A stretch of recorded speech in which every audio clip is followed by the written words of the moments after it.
अस्सलाम वालेकुम दोस्तों। भाई क्या हाल है? उम्मीद करता हूँ तमाम दोस्त खैरियत से होंगे। भाई आज का टॉपिक जो है आप लोगों ने थंबनेल में तो देख लिया होगा कि किस लिहाज से और किस हवाले से बातचीत होगी हमारे दरमियान। तो दोस्तों सबसे पहले आपसे ये रिक्वेस्ट करूँगा कि अगर चैनल पर नए हैं तो लाइक सब्सक्राइब ज़रूर कर दिएगा, सही है, और बेल आइकन को भी दबा दिएगा ताकि आपको मेरी वीडियो मिलती रहें। क्योंकि आपको पता है मेरे चैनल पर ज़्यादातर जो होता है ना धुम्बों के हवाले से ही इन्फॉर्मेशन होती है, उनकी खिलाई पिलाई की, उनकी वैक्सीनेशन की, ईच एंड एवरीथिंग। तो ये सिर्फ धुम्बों का मिलेगा, बाकी और किसी जानवर का अगर आने वाले वक्त में हुआ तो हुआ, वरना अभी तक तो कोई चीज़ सोची भी नहीं है, सही है। अगर बकरे वगैरह का भी होता है तो वो आगे चलकर होगा, या गाय वगैरह का भी। अभी सिर्फ धुम्बे का ही है। जो भी धुम्बों की इन्फॉर्मेशन वगैरह होती है वो मैं आप लोग से शेयर करता हूँ, सारी चीज़ें फुल डिटेल में बताता हूँ, वैक्सीनेशन वगैरह का भी, ईच एंड एवरीथिंग, सही है। तो बिना टाइम वेस्ट किए अपने टॉपिक पे चलते हैं कि धुम्बा ख़रीदने से पहले क्या क्या चीज़ें और किन किन बातों का ध्यान रखना चाहिए होता है। क्योंकि आज इतवार का दिन है, सही है। अगर हो सके तो मैं आज ही अपलोड करूँगा ये वीडियो, वरना कल मंडे के दिन ही अपलोड हो पाएगी, सही है। तो चलें फिर मैं आप लोग को कंटिन्यू करता हूँ और बता दूँ कि किन किन बातों का ध्यान रखना चाहिए और क्या क्या चीज़ धुम्बे के अंदर देखनी चाहिए।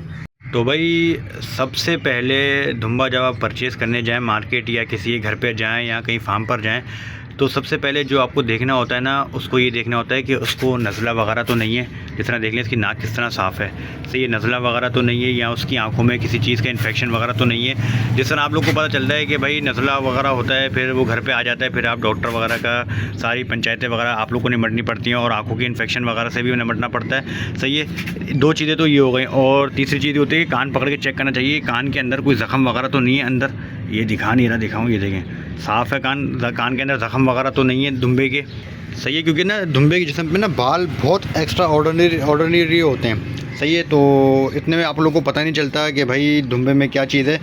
तो अगर पूरी बॉडी उसके बाल से कवर हुई हुई है तो आप लोग को ना हाथ वाथ अच्छी तरह मार के ना देखना पड़ता है कि कहीं ज़ख़म वगैरह तो नहीं है इसकी खाल के अंदर, या कीड़े वीड़े तो नहीं लगे हुए, या कोई पस वाला दाना तो नहीं निकला हुआ धुम्बे की खाल के अंदर। पूरी अच्छी तरीके से ना हाथ मार के पूरी बॉडी पे चेक करना पड़ता है। अगर चक्की वाला कोई धुम्बा परचेज़ करना चाहे तो भाई उसकी ये होता है कि चक्की उठाकर देखनी पड़ती है कि चक्की में कोई कीड़े तो नहीं लगे हुए या चक्की में कोई दाने वाने तो नहीं निकले हुए।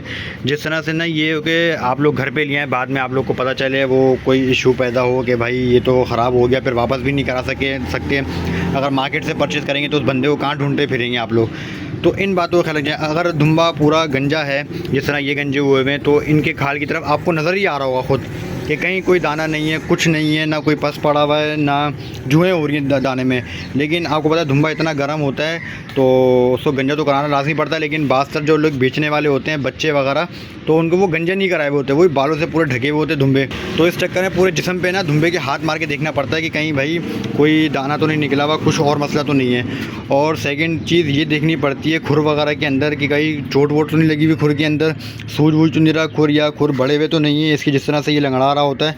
तो बाज़तर काफ़ी लोग ये छोड़ सकते हैं कि यार खुर बड़े हुए होते हैं ना उसके, तो लोग बोलते हैं नहीं यार लंगड़ा रहा है धुम्बा। लेकिन जो परफेक्ट देखने वाला होता है वो यही समझ जाता है कि यार खुर बड़ा हुआ है, उस चक्कर में धुम्बा ना अपनी टांग मार रहा है। लेकिन आप लोग जो नए कमर थे ना, उन्हें बिल्कुल ध्यान से खुर उठाकर हर चीज़ देखनी पड़ती है कि कहीं खुर खोल कर के कहीं चोट वोट तो नहीं है, सही है। बाकी अगर खुर बड़े हुए हों और धुम्बा, आपको पता है जब भाई एक चीज़ ऊपर नीचे हुई होती है, एक खुर छोटा होता है, एक खुर बड़ा होता है, तो उस चक्कर में आपको पता है खुद धुम्बे की चाल चेंज हो जाती है, धुम्बा बकरा हो या गाय हो। बस आप लोग को ये ध्यान रखना है कि खुर खोल के देखना है, सही है। अंदर कोई चोट वोट तो नहीं लगी हुई, सही है, बिल्कुल साफ़ सुथरा है। अंदर से खुर वगैरह जो साफ़ सुथरे होते हैं ना, वो अलग ही पहचान में आ जाते हैं जब खोल के आप देखते हैं, सही है। गुलाबी से हो रहे होते हैं, ठीक है। अगर चोट वोट लगी हुई होती है तो आपको पता है कि पस वगैरह पड़ा हुआ होता है, वो अजीब सा ही लग रहा होता है खुर दूर से भी देखने पर भी ना आप लोगों को, सही दोस्तों। ये तो बेसिक था जो हर कोई बंदा देख लेता है। बाकी मेन चीज़ मैं आप लोगों को बताने लगा हूँ कि भाई उम्र भी देखी जाती है धुम्बे की। अगर 2 महीने या 3 महीने से छोटा धुम्बा है तो ये ख़ास तौर पे देखा पड़ता है, क्योंकि 2 महीने और 3 महीने से कम उम्र वाले धुम्बे की वैक्सीनेशन भी नहीं होती। आप किसी भी डॉक्टर से रुजू करेंगे ना, वो तो पहले जो समझदार डॉक्टर होगा वो आपको बोल देगा कि भाई ये बहुत छोटा है, इसकी वैक्सीनेशन नहीं हो सकती, क्योंकि वो दवाइयाँ इतनी हैवी होती हैं, कभी खुदा ना खास्ता उनका कुछ और रिएक्शन हो जाए बच्चे पर, इस चक्कर में डॉक्टर भी मना कर देते हैं। अदरवाइज़ जो ऐसी लोकल डॉक्टर होते हैं वो तो आएगा, आपने बुलाया, वो तो अपने पैसे बनाएगा, वैक्सीनेशन करेगा और चलता बनेगा। बाकी उसका रिएक्शन वगैरह जो भी होगा वो आपको भुगतना होगा। इस चक्कर में उम्र जो देखी जाती है ना, ख़ास तौर पे वो चीज़ होती है कि धुम्बा 2 महीने या 3 महीने से छोटा तो नहीं है, 2 महीने का 2.5 महीने का चलता है। क्योंकि आपको पता है धुम्बा हो, बकरा हो, गाय हो, कोई भी हो, 2 महीने तक वो अपनी माँ का दूध लाजमी पीता है। बल्कि गाय में हो, बकरे में हो या धुम्बे में हो, 2 महीने तक माँ का दूध लाजमी चाहिए होता है उन्हें। छोटा धुम्बा जो होता है ना 2 महीने से नीचे तक का, वो आपको पता है जब तक उसे प्रॉपर दूध नहीं मिलेगा पूरा, फिर तो ना वो बनेगा ना कुछ होगा। मैक्सिमम 2 महीने तक दूध पिलाना लाजमी होता है किसी भी जानवर को, ताकि माँ का दूध अच्छी तरह वो पिए। इस चक्कर में आप लोग को ये मेन टॉपिक था, ये मैंने बताया कि भाई जब भी ख़रीदे धुम्बा तो लाजमी उसकी उम्र चेक करें कि 2 महीने से कम का तो नहीं है। अब आपने मेरे देखे होंगे धुम्बे, जब मैंने ये परचेज़ करे थे दोनों 2.5 महीने के थे, और वैक्सीनेशन मैंने इनकी जाकर कराई थी 3 महीने में। 15 या 20 दिन बाद आपने देखा होगा चैनल पे, आमिर भाई को बाद में बुलाया था कि जब 3 महीने के हो गए तब जाके मैंने इनकी प्रॉपर वैक्सीनेशन कराई थी। और फिर दूसरी वैक्सीनेशन कराई मैंने 20 डेज़ के बाद, क्योंकि काफ़ी लोगों को पता नहीं होता कि छोटा धुम्बा है, तो वो फिर बुला लेते हैं डॉक्टर को, वैक्सीनेशन वगैरह करा के जान छुड़ाते हैं। इसमें जो धुम्बे की मौत वगैरह जो ज़्यादा होती है ना, वो इसी चक्कर में होती है कि धुम्बा अभी एज पे पहुंचा नहीं है, और इतने हमने हैवी डोज उसके खाल के, जिगर के, फलाना पता नहीं कौन कौन से डोज उसको लगवा दिए, वो बर्दाश्त नहीं कर सका, वो इस चक्कर में धुम्बा एक्सपायर हो जाता है। तो मेन बात जो है ना है उसकी उम्र। बाकी ये नज़ला वगैरह तो ये तो आपको पता है हर कोई देख सकता है। नज़ला हो गया, कान का पस हो गया, खाल में पूरा देखना इन्फेक्शन तो नहीं है, कोई दाना तो नहीं है, खुर में चोट वोट तो नहीं लगी हुई, ये सारी चीज़ें तो हर कोई बंदे को नज़र आ रही होती है। समझदार बंदा होता है, जो भी समझ, कराची के लोग ख़रीदने वाले समझदार ही होते हैं। लेकिन जो मेन चीज़ है ना, उम्र पे लोग नहीं ख़रीदते। बच्चे ने ज़िद करी, सही है, देखी नहीं उम्र क्या है, बस ख़रीद के लेकर आ गया, बाद में उसको फिर दवाई ववाई लगवा दी, तो फिर काम ही दूसरा हो गया, काम ही उल्टा पड़ गया, उनके गले में फंस गया वो जानवर जो उन्होंने ख़रीदा।